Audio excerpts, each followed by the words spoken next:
Salut à tous, on se retrouve pour l'épisode 2481 du Zap Image. On commence aujourd'hui en ce samedi 5 août avec des anniversaires et tout d'abord c'est le jeune espagnol Gavi, le jeune joueur du FC Barcelone, il fête aujourd'hui ses 19 ans seulement, bon anniversaire à lui. Il y a également le joueur de Tottenham Pierre-Emile Højbjerg qui fête aujourd'hui ses 28 ans, par exemple le japonais Kamada, il fête aujourd'hui ses 27 ans, ce joueur qu'on parlera tout à l'heure parce qu'il vient d'être transféré dans son nouveau club. On continue, on va parler d'un match officiel. Hier, c'était le trophée des champions, on va dire, version Pays-Bas, entre le vainqueur du championnat contre le vainqueur de la Coupe nationale néerlandaise saison dernière. Donc, c'était entre le Feyenoord et le PSV pour cette super coupe néerlandaise. Et c'est le PSV qui s'est imposé 1-0. Petite victoire, mais victoire au bout. Et c'est bien ça le plus important en finale. Donc, Noah Lang, l'unique buteur du match. Noah Lang, nouvelle recrue de cette équipe du PSV. Donc du coup, le PSV remporte cette super coupe néerlandaise. On peut voir les statistiques de la partie. C'est quasiment pareil, que ça soit les tirs cadrés. C'est le PSV qui a été plus efficace que le Feyenoord Rotterdam. Du coup, l'homme du match, c'est Noah Lang qui a marqué, c'est lui qui a inscrit le seul but de la rencontre. Donc l'ancien joueur du Cercle Bruges, maintenant joueur du PSV, c'est lui bien sûr qui a reçu le prix MVP de la partie. Et Noah Lang qui fait profiter des jeunes supporters après la victoire du PSV en super coupe des Pays-Bas ce soir. Magnifique geste parce qu'à la fin du match, donc il a invité des supporters à venir prendre des photos, on peut dire, avec soit la médaille de vainqueur ou même le trophée. Bon là on voit pas la photo avec le trophée, mais par exemple la coupe aussi, les jeunes supporters ont pu faire des photos historiques, on peut dire, pour eux.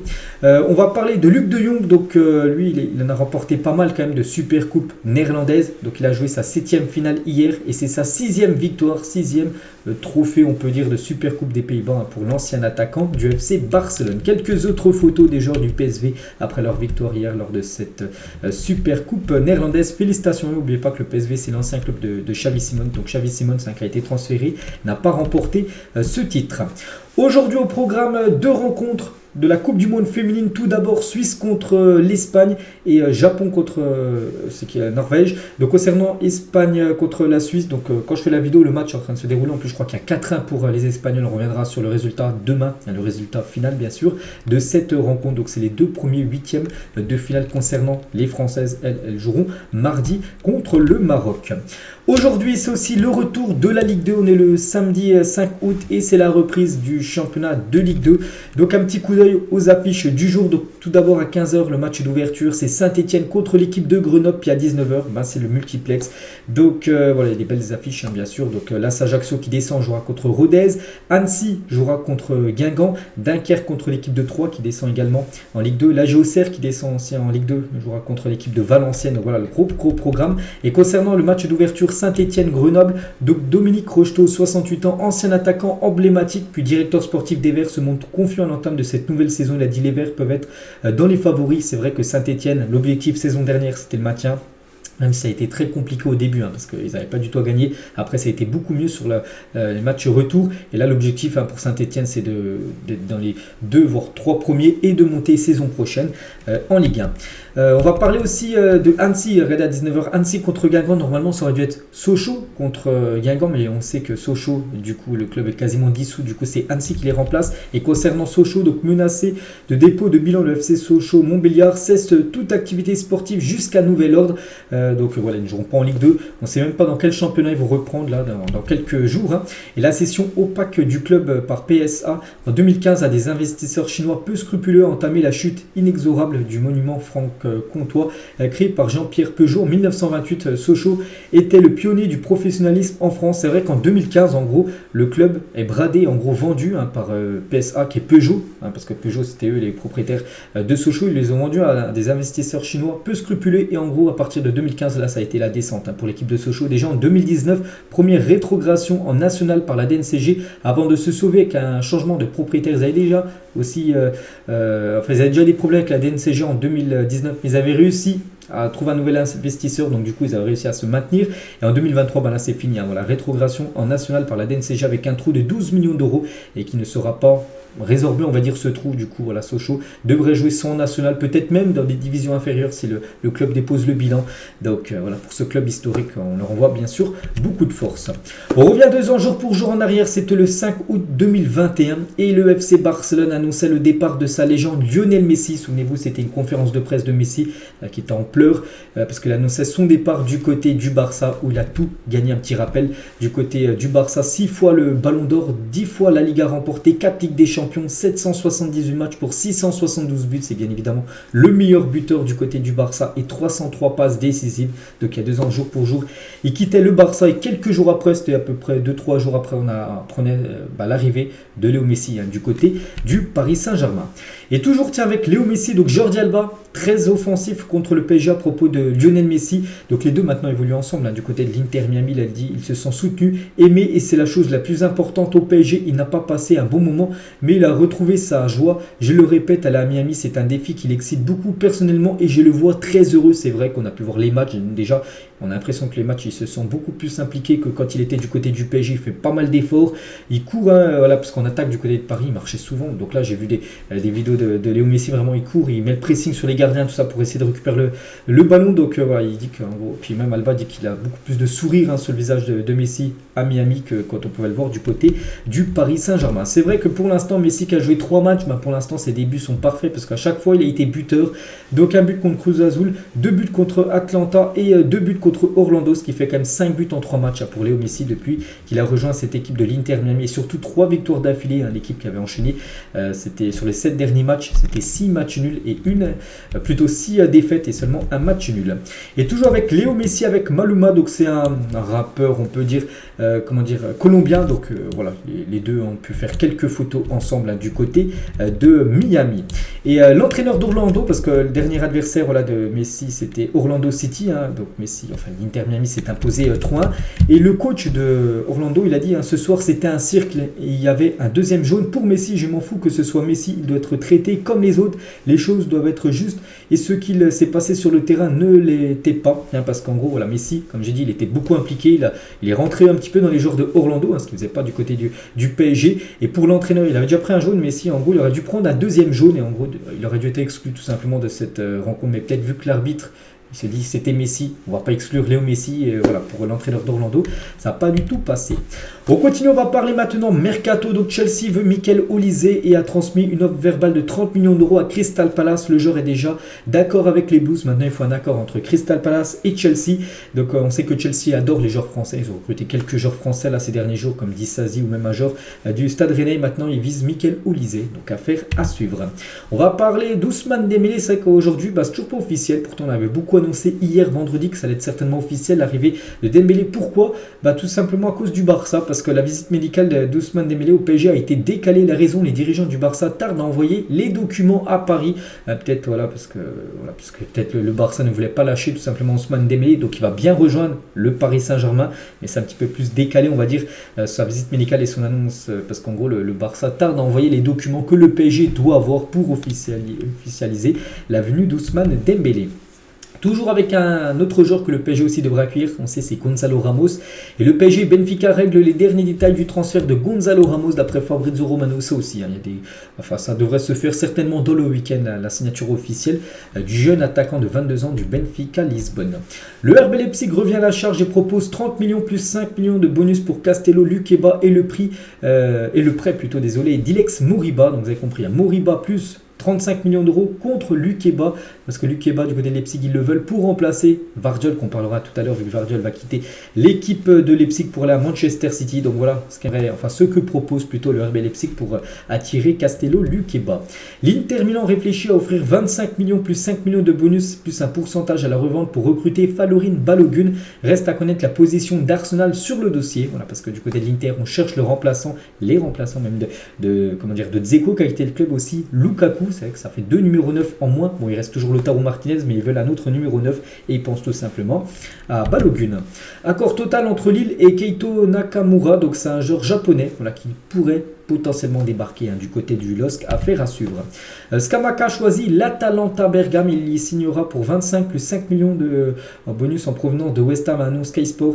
L'Inter Milan va devoir changer de piste parce que l'Inter le voulait aussi. C'est peut-être pour ça que l'Inter du coup c'est changé de dossier, est parti plutôt sur Balogun parce que Scamacca, qui était la piste du côté de l'Inter, devrait signer plutôt du côté de l'Atalanta. Il sera peut-être accompagné en attaque avec El Bilal Touré, l'ancien joueur de Reims, qui a signé officiellement du côté de Bergame. Dion Lopi va quitter Reims et va s'engager à Almeria pour 6,5 millions d'euros plus 20% à la revente. Voilà, concernant ce joueur qui va débarquer du côté de la Liga. West Ham a trouvé un accord avec Edson Alvarez, défenseur mexicain de l'Ajax Amsterdam. Il pourrait débarquer du côté de la Première Ligue. Les deux clubs doivent désormais s'entendre sur une indemnité de transfert d'après Fabrizio Romano. Chelsea est en pole position pour signer le prometteur donc David Washington, un jeune joueur de 18 ans. Je ne connais pas du tout le joueur. Le club se situe autour des 20 millions d'euros. Le joueur sera prêté aussitôt à Strasbourg, parce qu'on sait que Chelsea, club satellite, c'est Strasbourg, et c'est pour ça que Strasbourg, ils ont pas mal de joueurs, enfin ils ont quelques joueurs que Chelsea achète, qui les prêtent. Voilà, ce joueur, Washington, on pourrait peut-être le découvrir en Ligue 1 saison prochaine, vu qu'il serait prêté du côté de l'Alsace. Le Red Bull Salzbourg réclame entre 15 et 20 millions d'euros pour céder Oumar Soulet cet été, qui est très apprécié par des clubs anglais et allemand. C'est aussi affaire à suivre, bien sûr. Voilà, dès que j'ai des infos en plus, je vous dirai bien sûr tout ça plus tard. On va parler de Sofiane Amrabat, lui aussi devrait bien quitter. C'est une équipe de la Fiorentina. Et Erik ten Hag, le coach de Manchester, veut signer Sofiane Amrabat. Des discussions sont en cours. Attention au Bayern Munich, car Thomas Tuchel veut aussi le recruter, parce qu'il veut recruter un numéro 6 et apprécie beaucoup son profil. Donc voilà, Manchester United, l'équipe du Bayern et aussi l'Arabie Saoudite. Je crois que c'est l'équipe de Al Ahly aussi qui le piste, mais bon, on peut voir que ce serait plutôt l'Europe. En plus, c'est comme le Bayern et Manchester qui s'intéressent à Amrabat. Et pour vous dire qu'il est sur le départ. Donc Amrabat n'est pas convoqué pour le prochain match de la Fiorentina. Donc Manchester s'apprête à ouvrir des discussions officielles pour obtenir sa signature. Donc il n'est même pas dans le groupe. C'est peut-être parce que du côté de la Fiorentina, ils savent qu'ils vont le vendre. Donc ils ne vont pas le faire jouer. Imaginez, il se blesse. Donc ça capoterait, on peut dire, son transfert. Donc voilà, c'est imminent. Le futur, on peut dire, de Amrabat. Le Torino fonce sur Ruslan Malinovski. Le club italien négocie un prêt avec option d'achat de 9 millions d'euros. Le joueur souhaite venir d'après Foot Mercato. L'Ukrainien n'est pas dans la liste de l'OM pour la Champions League. N'oubliez pas que Marseille joue la Ligue des Champions mercredi. Bon, c'est un match troisième tour. Ça sera contre le Panathinaikos. Il n'est pas dans la liste des joueurs convoqués. Donc voilà, il va être transféré. C'est vrai que Malinovski l'a complètement floppé du côté de Marseille. Il cherche à le vendre. Donc il y a le Torino. J'ai aussi vu une autre équipe, le Beşiktaş, qui est également intéressé. On va parler maintenant de Elie Wahi, donc selon Laurent Nicolin, donc le président de Montpellier. Donc Wahi vaudra entre 50 ou 60 millions d'euros s'il jouait à l'OM ou à Lyon. Donc il a dit, nous, il y a un joueur qui fait 3 saisons pleines, qui a plus de 30 ou 40 buts et qui a un potentiel énorme en tant qu'attaquant. Après, c'est vrai que l'on n'est que Montpellier, on n'est peut-être pas valorisé comme Rennes ou comme Lyon. Vous ne m'enlevez pas de la tête que si Elie Wahi était avançant de l'OM ou de Lyon, il vaudrait 50 voire 60 millions d'euros. Et peut-être il se dit, vu qu'il joue dans une équipe peut-être moins connue, moins valorisée que Marseille ou Lyon, donc il dit que voilà, son joueur est un petit peu sous-estimé, c'est-à-dire qu'il coûte un peu moins cher. Donc en gros, Montpellier espère au moins 30 millions d'euros pour le lâcher, mais voilà, s'il jouerait à Marseille, peut-être ils espéraient peut-être 60 millions pour le vendre. Bref, donc il a quand même pas mal de sollicitations. Oui, donc Chelsea offre refusée. Donc Tottenham, Francfort et le Benfica, et c'est surtout, moi j'ai vu l'équipe de Francfort qui sera intéressée, parce que Francfort, on va parler tout à l'heure là, ils vont perdre certainement Kolo Muani et cherchent le remplaçant de Kolo Muani, et ils pensent à un jeune français, tout simplement Elie Wahi pour le remplacer. Donc affaire à suivre. Officiel, tiens, on parlait tout à l'heure de Kamada avec son anniversaire, 27 ans. Voilà, c'est officiel, officiel en fin de contrat avec Francfort. Kamada, 26 ans, s'engage du côté de la Lazio de Rome. Ça y est, c'est signé. Il arrive gratuitement. Donc voilà, très belle recrue pour cette équipe de la Lazio qui jouera la saison prochaine. N'oubliez pas la Ligue des Champions. Ils ont fini deuxième de la dernière Serie A. Yann Sommer à l'Inter Milan, Erwigo d'après Fabrizio Romano, montant du transfert 6 millions d'euros. Donc voilà, l'Inter a enfin trouvé le remplaçant d'André Onana qui est parti du côté de Manchester United. C'est le gardien suisse Yann Sommer qui va débarquer là dans les prochaines heures. Officiel, Djibril Sow quitte Francfort et signe du côté du FC Séville. Un transfert évalué à 13 voire 14 millions d'euros. Voilà pour ce joueur Djibril Sow qui débarque du côté de la Liga. Le Bayern n'ira pas au-delà des 100 millions d'euros pour Harry Kane, estimant que l'offre est largement convaincante pour un joueur à qui il ne reste plus qu'un an de contrat, c'est vrai. De plus, les Bavarois veulent doubler le salaire de l'Anglais, soit 29 millions d'euros par an. Donc voilà, c'est la dernière offre. Ils ont déjà fait 2 offres, 70-80 qui a été refusée par l'équipe de Tottenham. Donc là, ça sera la dernière offre du Bayern, 100 millions d'euros pas plus, ils ne monteront pas aux 117 que veut l'équipe de Tottenham parce qu'ils se disent voilà, 100 c'est déjà une très belle offre, surtout que le joueur a quand même 30 ans, il a fêté il y a à peu près une semaine ses 30 ans, il a plus qu'un an de contrat, donc voilà, 100 millions d'euros, c'est vrai que c'est une sacrée somme pour un joueur en fin de contrat dans un an, et voilà, ils ne monteront pas au-dessus. S'ils refusent Tottenham, ils chercheront une autre piste, cette équipe du Bayern de Munich, donc voilà, et c'est vrai qu'en plus ils sont prêts à lui offrir quand même 29 millions d'euros en salaire, c'est soit plus du double de ce qu'il perçoit actuellement du côté de Tottenham, donc vraiment il faut un énorme effort comme l'équipe du Bayern pour essayer de s'offrir le joueur Harry Kane maintenant. Tout reste dans les mains de Daniel Levy, le président de Tottenham, s'il acceptera ou non. Et du côté de Tottenham, donc s'il venait à quitter le club, bien sûr Harry Kane, il faudrait trouver son remplaçant. Donc Tottenham offre 24 millions d'euros pour Mehdi Taremi. Donc pourtant on demande 30 millions d'euros, c'est vrai que s'ils récupèrent 100 millions d'euros, ils vont pouvoir investir au moins un quart de cette somme, peut-être sur Taremi, parce que il va falloir trouver son remplaçant. N'oubliez pas ce joueur qui est pour moi un joueur tellement sous-coté. Donc l'attaquant iranien a réalisé une nouvelle très bonne saison dernière. Donc 51 matchs toutes compétitions confondues pour 31 buts et 14 passes décisives. Pas mal comme les statistiques pour Taremi qui pourrait être le remplaçant de Harry Kane du côté de Londres. Randal Kolo Muani, on en a parlé il y a quelques instants, donc a informé Francfort de sa volonté de partir cet été. Donc un an après son arrivée, il a envie de quitter cette équipe de Francfort. Donc le Français est intéressé par le Paris Saint-Germain.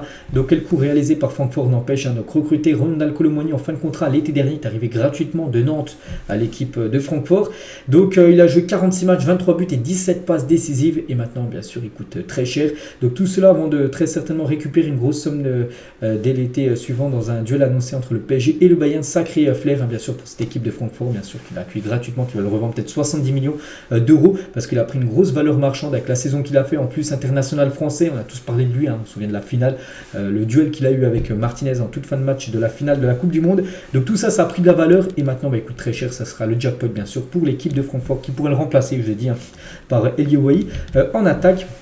Et du coup, le PSG a un fonds sur Randal Kolo Muani. C'est vrai que le PSG sur pas mal d'attaquants, on a parlé de Gonzalo Ramos, qui est un numéro 9 que le PSG cible, et aussi Kolo Muani, qui est également un numéro 9, peut-être deux numéros 9, pourraient débarquer du côté du Paris Saint-Germain. Affaire à suivre. Officiel, Yunus Musah quitte Valence et signe du côté de l'AC Milan, montant du transfert 20 millions d'euros qu'a déboursé l'équipe italienne à l'équipe de Valence pour s'offrir le milieu américain qui portera le numéro 80 dans le dos. Voilà, c'est officiel, très belle recrue parce que pour moi c'est un très bon joueur qui joue au milieu de terrain. Et c'est vrai que certains joueurs à développer, d'autres à relancer. Ce mercato de l'AC Milan est sacrément intéressant. Voilà, tous les joueurs et le prix et l'âge qu'ils ont, de tout, le recrutement complet de l'équipe de l'AC Milan, c'est qu'on a hâte de voir ce que ça va donner saison prochaine. Et voici le 11 probable de l'AC Milan pour la saison prochaine avec les récentes arrivées. Donc Pulisic, Chukwueze ou même Loftus-Cheek, c'est vrai qu'il n'a pas été noté. Musah en milieu de terrain, c'est vrai qu'on peut le mettre. Benacer, je pense pas qu'il va bouger, mais peut-être Loftus-Cheek. Après, ça sera le match dans le match entre Loftus-Cheek et Musah pour savoir qui sera titulaire saison prochaine du côté de Milan. Officiel, Niklas Schmidt, donc un joueur allemand, s'engage avec Toulouse en provenance du Werder de Brême. Le milieu allemand de 25 ans signe pour 3,2 millions d'euros, bonus compris. Une nouvelle recrue du côté du TFC. Mickey Van de Veen va s'engager à Tottenham. Le deal est bouclé pour 50 millions d'euros. Contrat jusqu'en 2028. 50 millions d'euros comme que va débourser cette équipe de Tottenham pour ce joueur néerlandais. Et ce joueur néerlandais, il y a 2 ans, le 21 septembre 2021, c'est un article de B-Football, il disait qu'il était proche de rejoindre l'Olympique de Marseille. Donc il a dit l'OM est un très grand club, j'ai reçu un appel, puis j'ai pris l'avion avec mon père. J'ai donc vu Marseille comme une option, mais ils ne se sont pas mis d'accord avec Volendam, donc son ancien club, sur les frais de transfert. On peut voir qu'en 2021, il aurait pu rejoindre cette équipe de Marseille. Donc maintenant, on ne parle plus du tout de Marseille, parce qu'il va rejoindre l'équipe de Tottenham. Le LOSC et Antwerp sont intéressés par Crépin Diatta, donc un joueur sénégalais. L'AS Monaco a fixé son prix à 10 millions d'euros minimum, voilà, si les deux clubs sont intéressés.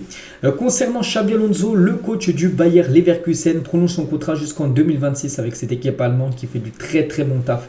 Xabi Alonso, il avait récupéré l'équipe, c'était en tout début de saison dernière. L'équipe était dans les dernières positions, je crois, avant-dernière position. Il a pris l'équipe et je crois qu'ils ont terminé dans les 10 premiers, comme cette équipe de Leverkusen. Donc voilà, il prolonge l'aventure du côté de ce club. Franck Kessié devrait s'engager dans les prochaines heures avec l'équipe de Al Ahly. L'Ivoirien rejoindrait Mahrez, Saint-Maximin, Mendy et Firmino qui ont déjà rejoint cette équipe. Donc il va toucher quand même 20 millions d'euros en salaire net, franc caissier, 3 fois ce qu'il touchait du côté du Barça. Tiens, en parlant du Barça, donne tout pour recruter Bernardo Silva. Actuellement, l'opération Cancelo pourrait alors s'effondrer ou peut-être faire les deux, même si ça semble compliqué de faire les deux. Donc voilà, du côté du FC Barcelone. Donc Silva, toujours une priorité. Cancelo, s'il y a moyen, ils le feront. Et Guardiola réagit à la rumeur Bernardo Silva au Barça a dit: je ne veux pas de joueurs qui ne veulent pas être ici, mais nous devons obtenir une offre appropriée, c'est-à-dire une offre satisfaisante, bien sûr, pour lâcher Silva. Si nous n'avons pas reçu d'offre appropriée, s'ils le veulent, ils prendront un avion, ils viendront à la rencontre de notre club. Là. Donc là, en gros, ils parlent du FC Barcelone, bien sûr. S'ils sont intéressés, ils vont devoir faire une offre, venir à Manchester pour négocier, bien sûr, avec le club pour Silva. Pour revenir sur le Barça, donc on parlait de Cancelo, ça va être compliqué, mais c'est pas impossible, bien sûr, de le faire pour le club Blaugrana. Sinon, une offre beaucoup moins chère, c'est Fresneda, et le Barça a offert 10 millions d'euros et Stanis Pedrola pour recruter Ivan Fresneda, qui est un jeune latéral de 18 ans de Valladolid, qui est aussi une option, on va dire un plan B si Cancelo ne peut pas se faire.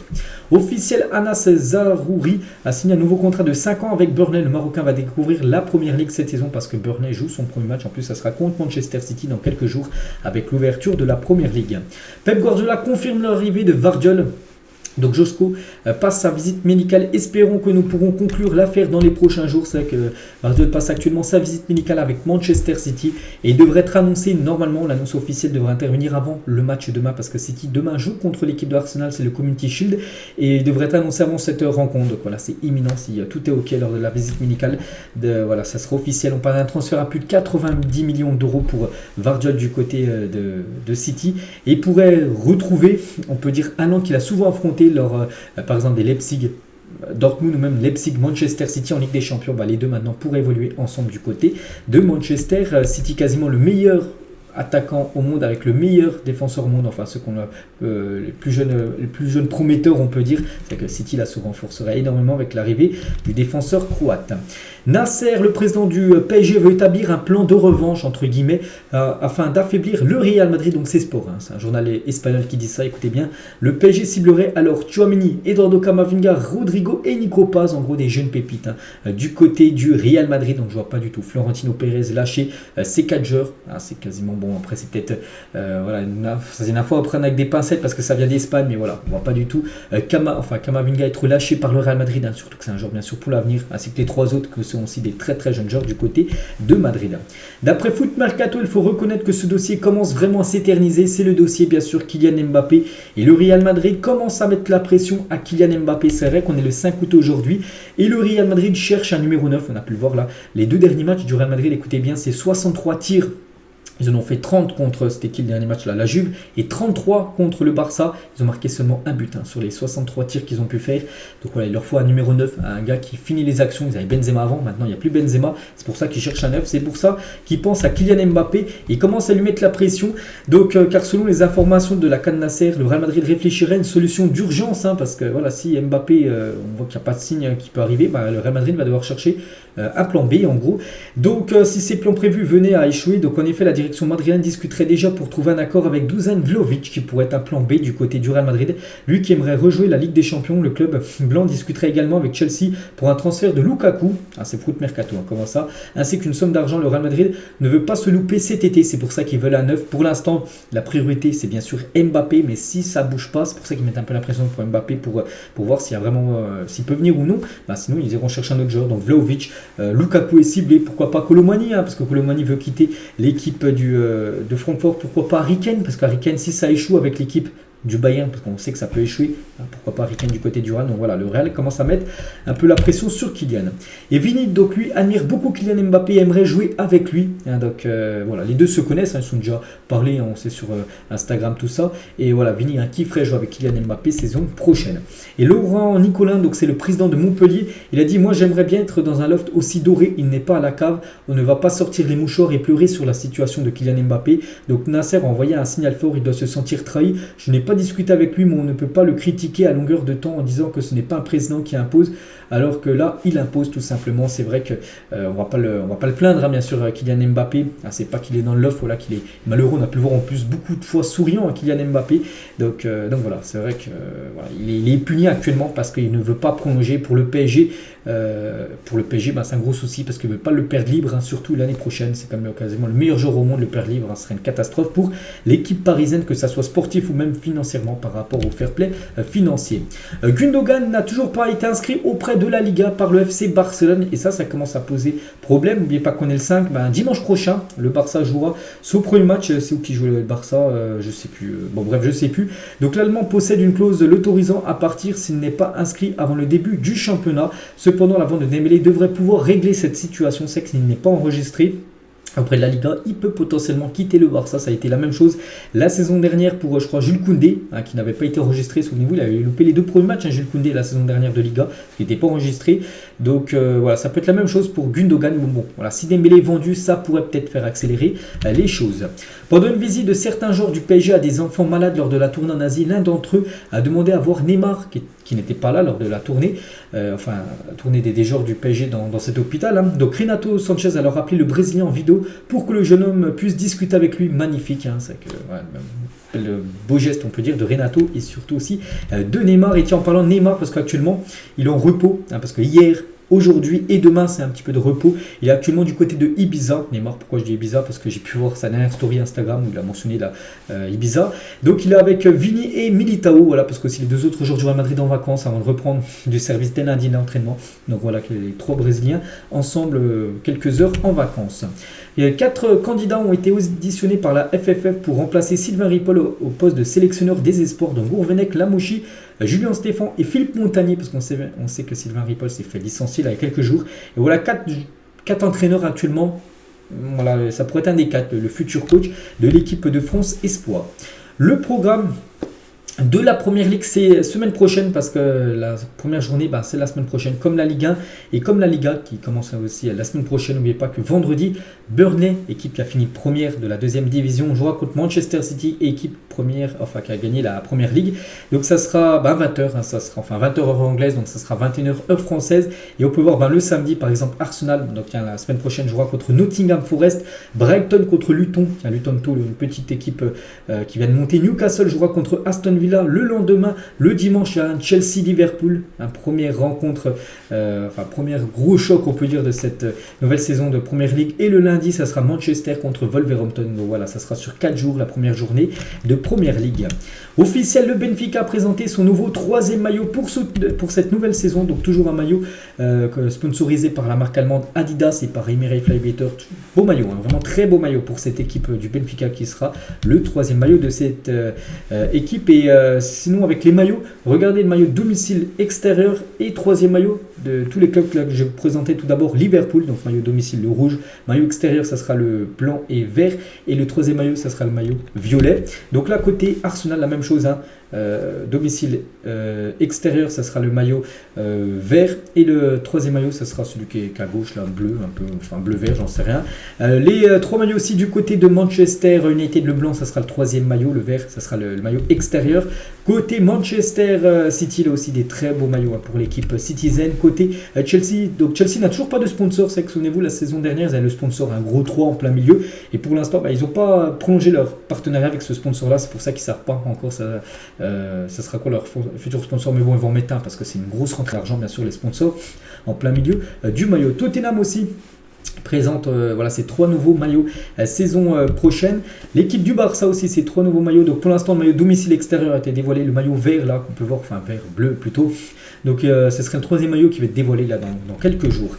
Côté Real Madrid aussi, pour l'instant le blanc et le bleu c'est déjà officiel, et le 3e maillot, le maillot tout noir là, porté par Vini Junior, devrait être présenté aussi d'ici quelques jours. Le Bayern Munich aussi, les 3 maillots du Bayern la saison prochaine, les 3 maillots de l'équipe de Naples la saison prochaine. Donc voilà, bon, j'ai pas montré PSG parce qu'en gros j'ai pas trouvé les 3 maillots du PSG. Enfin on connaît déjà les maillots domicile extérieur, mais toujours pas le 3e. 700-800 supporters lensois feront le déplacement à Old Trafford aujourd'hui pour le match amical face à Manchester, car aujourd'hui Manchester United reçoit l'équipe de Lens pour un match amical. Du coup, il y a quand même 800, enfin quasiment 800 supporters lensois qui vont faire le déplacement de Lens jusqu'au nord de l'Angleterre pour les soutenir, bien sûr, cette équipe lensoise seulement pour un match amical contre Manchester. Et Manchester prévoit de présenter Rasmus Højlund ce samedi à l'occasion du match amical face à Lens. Donc avant le match, il devrait présenter la nouvelle recrue Højlund. Donc l'officialisation est prévue aujourd'hui, tout simplement, concernant le joueur danois qui devrait signer pour 70 millions d'euros du côté de Manchester. Un grand talent au Barça comme Lamine Yamal, c'est Noah Darwish, donc un jeune joueur de 2006, a crevé l'écran pendant l'Euro U17 et s'apprête à signer avec le FC Barcelone. D'après Fabrizio Romano, le milieu de Fribourg était pisté par les plus grands clubs d'Europe et du coup il a choisi de rejoindre le FC Barcelone. Il va rejoindre tout d'abord la Masia, le centre de formation, on pourra peut-être le voir avec les U19, peut-être pourquoi pas avec le Barça Athletic, c'est l'équipe B, et pourquoi pas avec l'équipe première, comme le jeune Lamine Yamal qui joue souvent avec l'équipe première, le jeune joueur qui a le même âge que ce joueur qui s'appelle Noah Darwish, un nom à surveiller. La Liga veut offrir une expérience plus immersive à ses fans, donc enregistrer les discours dans les vestiaires, mettre des micros plus proches des acteurs pendant les pauses, hydratation, équiper un joueur avec un micro durant l'échauffement. Présentée aujourd'hui, la mesure est approuvée avec 18 voix pour 2 abstention et un vote contre le Real Madrid. Le club madrilène considère la mesure comme illégale. Voilà, peut-être ce qui pourrait intervenir du côté de la Liga saison prochaine. Durant certaines actions, vous pourrez avoir la pauvre, c'est-à-dire la première personne de l'arbitre sur eSport FC. Donc là, par exemple, on peut voir l'arbitre en train de c'est faire le petit rond, on peut bien sûr pour le ballon. Donc voilà, ce sera bien sûr dans le prochain eSport FC. Donc on a encore une nouveauté bien sûr sur ce prochain FIFA qui va sortir fin du mois de septembre. Ismaïla Sarr parle du lien entre le Sénégal et l'Olympique de Marseille. Il a dit: tous les Africains ont un jour rêvé de jouer dans un grand club comme l'Olympique de Marseille. Au Sénégal, il y a énormément de supporters de l'OM, beaucoup même. J'ai beaucoup d'amis qui supportent Marseille. Quand le président et le coach m'ont proposé le projet, j'ai accepté tout de suite. C'est un des plus grands clubs au monde. Je veux battre les records des Sénégalais passés ici. C'est qu'il y a eu beaucoup de joueurs sénégalais qui ont évolué du côté de Marseille. Ils souhaitent imposer et il souhaite aussi marquer son histoire du côté de Marseille. Et Ismaïla Sarr qui a rejoint le club là, il y a quelques jours. Ismaïla Sarr, il parle aussi d'Iliman Ndiaye, un autre Sénégalais qui a rejoint le club il y a quelques jours. On se voyait souvent en sélection avec lui sur le terrain. On va faire un bon duo, je vous le garantis. On va envoyer fort la saison là, qui arrive du côté de Marseille. Bon, alors, bien sûr, tout le monde souhaite bien sûr que ça soit une belle connexion entre les deux du côté de l'OM. Toujours avec Marseille, Renan Lodi aussi, nouvelle recrue. Il a dit: j'ai su qu'il y avait un intérêt de l'OM, mais pas qu'il y avait aussi d'autres clubs, mais je n'ai pas hésité. J'ai eu les conseils de Lucho González et de Antoine Griezmann. Je savais qu'il y avait cette passion dans ce club. Je pense que ça me va bien d'avoir rejoint cette équipe de Marseille. Il a également dit, il annonce aussi sa volonté d'apprendre le français. Rapidement, je suis venu ici pour apprendre et jouer. Mon objectif, c'est d'apprendre le français, de m'adapter au club. L'idée est de trouver une place au sein de l'équipe tout en travaillant un maximum. Si je travaille, je trouverai ma place. Ça paraît logique, mais pas tous les joueurs étrangers pensent comme ça. Voilà, d'essayer de s'adapter, parler français, enfin apprendre la langue française pour mieux parler, on va dire, mieux communiquer avec ses collègues. Et toujours avec Lodi concernant la Liga, parce que je joue en Liga avant, j'ai entendu parler que les attaquants qui attaquent de mon côté sont très rapides. Je dois être très bien préparé à ça. Je sais également que la Liga est un championnat très compétitif. Il y a vraiment de grands joueurs de foot ici. C'est vrai que la Liga est même un très bon championnat. Il y a beaucoup qui sous-estiment le championnat français. Brice Samba parle aussi de son passage délicat, lui, du côté de l'OM. Tout s'était bien passé. Bielsa m'aimait bien, mais il m'avait dit qu'il avait confiance en moi. Finalement, je n'ai pas joué parce que maintenant, on sait que c'est le gardien de Lens. Mais à l'époque, il jouait du côté de l'Olympique de Marseille. Il a dit: ça a été très difficile pour moi, je tenais à jouer ce match, surtout que j'étais au club depuis 1 an et demi. J'avais compris les choses, je me sentais prêt, cet événement m'a fait mal. Par la suite, j'ai été prêté à Nancy, cette aventure s'est très mal passée. J'ai fini par comprendre que Marseille, ce n'était pas l'endroit où je devais éclore. Et du coup, après, il avait été transféré, je crois que c'était du côté de l'Angleterre, en 2e division. Il a été très bon, puis après, il a débarqué du côté de Lens. Et hier, peut-être pour ceux qui n'ont pas vu l'after Zap Image, donc maintenant, c'est lui le nouveau capitaine de l'équipe de Lens. Vu que c'était l'ancien capitaine, c'est Seko Fofana, c'est lui qui récupère le brassard de capitaine. Il a même prolongé son aventure du côté de Lens, Brice Samba. Les supporters de Palmeiras ont acheté un espace publicitaire à Times Square pour exiger des renforts à la présidence du club, Leila Pereira, qui était en vacances à New York. On espère pour eux et pour l'argent dépensé que le message est passé. Donc voilà, des supporters de Palmeiras qui ont dit on aimerait avoir des nouveaux joueurs, tout simplement du côté de Palmeiras, parce que leur président était du côté de New York. Donc après, je ne sais pas s'il y aura des nouveaux renforts du côté de cette équipe brésilienne. Et on finit aujourd'hui avec Roberto Soldado annoncé hier sa retraite à l'âge de 38 ans, donc très grand joueur espagnol, 610 matchs pour 224 buts et 74 passes décisives. Donc voilà, ancien joueur de Valence. Il a joué dans beaucoup d'équipes différentes, mais par exemple Valence. Donc voilà, Soldado annonce sa retraite comme pas mal de footballeurs l'ont fait ces derniers jours. Donc on finit sur ça. J'espère que ça vous a plu ce Zap Image. Donc on se retrouve demain pour le prochain numéro. Il y a l'After Zap Image cet après-midi, n'oubliez pas. Moi je vous souhaite un bon samedi et à plus tard.